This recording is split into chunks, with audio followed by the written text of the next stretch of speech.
5 থেকে 100 আসলে 7 থেকে কত আসতে পারে এই রিজনিংটা সলভ করতে বলেছে। দেখো 5 থেকে 100 কিভাবে আসে, যদি আমরা 5 এর সাথে 20 ইনটু করে দিই 25 যা হয় 100, সেমভাবে 7 রয়েছে 7 এর সাথে যদি আমরা 20 ইনটু করে দিয়ে আসে 140, কিন্তু 140 এখানে অপশন নেই, তাহলে আমাদের এই কনসেপ্টটা হলো না। নেক্সট অন্যভাবে দেখতে হবে যে 5 থেকে 100 কিভাবে আসে।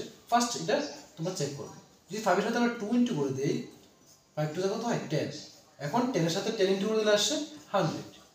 সেমভাবে এখানে 7 রয়েছে, যদি 7 এর সাথে আমরা 2 ইনটু করে দিই আসে 14, যেহেতু উপরে 10 ইনটু করেছি এখানেও 10 ইনটু করে দেবো, তাহলে 14 এর সাথে 10 ইনটু করলে আসে 140। দেখবো অপশন রয়েছে কিনা, যেহেতু অপশন নেই তাহলে এটাও আসলো না।